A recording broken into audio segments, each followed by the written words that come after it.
আসসালামু আলাইকুম, সবাই কেমন আছেন? আমি সোনিয়া আফরিন চলে এসেছি নতুন একটি রেসিপি নিয়ে।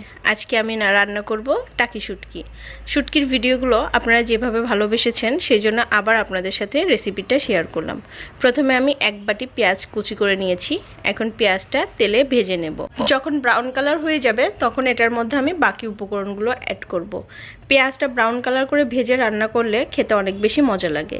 আমি এভাবে ব্রাউন কালার করে ভেজে নিয়েছি। এখন এটার মধ্যে দিয়ে দিব টমেটো। যেহেতু অফ সিজন টমেটোটা থাকে না, কিন্তু আমি ফ্রোজিং করে রাখি, সেই জন্য টমেটোটা সারা বছর আমি খেতে পারি। যারা ফ্রোজিং কিভাবে করতে হবে জানেন না, তারা চাইলে আমাকে কমেন্টস করতে পারেন, আমি আপনাদের ভিডিওর মাধ্যমে দেখিয়ে দেব।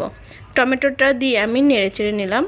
চাইলে এখানে আপনারা টমেটো পেস্টটাও দিতে পারেন, ব্লেন্ড করে টমেটো পিউরিটাও করে দিতে পারেন। এখানে আমি টমেটোটা পিস পিস করে কেটে একটু ভেজে নিলাম পেঁয়াজের সাথে। এখন দিয়ে দিলাম 1 চা চামচের মতো ধনিয়ার গুঁড়া আর আধা চা চামচের একটু বেশি হলুদের গুঁড়া। সাথে দিয়ে দিচ্ছি 1 টেবিল চামচের মতো লাল মরিচ বাটা আর আদা ও রসুন বাটা 1 চা চামচের মতো।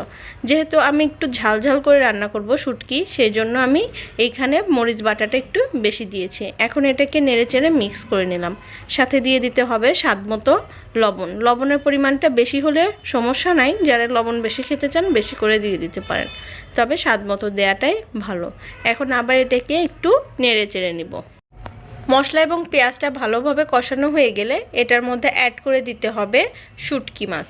আমি আগে থেকে শুটকিটা হালকা গরম পানিতে ধুয়ে অল্প একটু তেল দিয়ে ভেজে নিয়েছি, কারণ শুটকি মাছটা একটু তেল দিয়ে ভেজে নিলে খেতেও মজা লাগে আর শুটকির একটা গন্ধ থাকে, সেটাও দূর হয়ে যায়।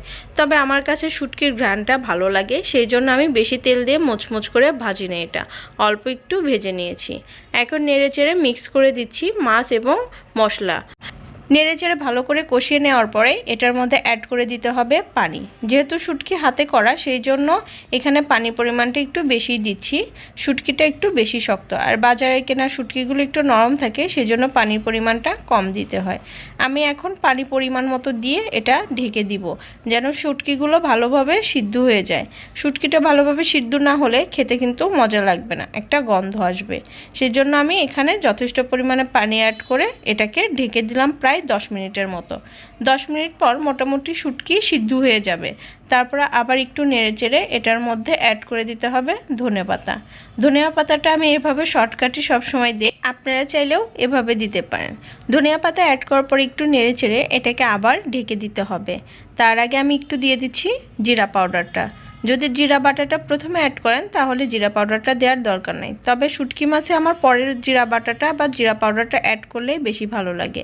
আর আমি জিরাটা হালকা করে টেলে নিয়েছি, তারপর এটা পাউডার করে দিয়েছি, সেই জন্য ঘ্রাণটাও ভালো আসবে।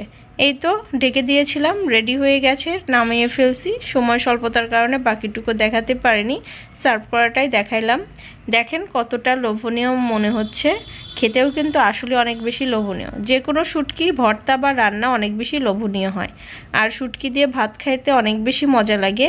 ভিডিওটা আজকের মতো শেষ করে দিতে হচ্ছে এখানে। দেখা হবে নতুন কোনো ভিডিওতে ইনশাল্লাহ। সে পর্যন্ত সবাই ভালো থাকবেন।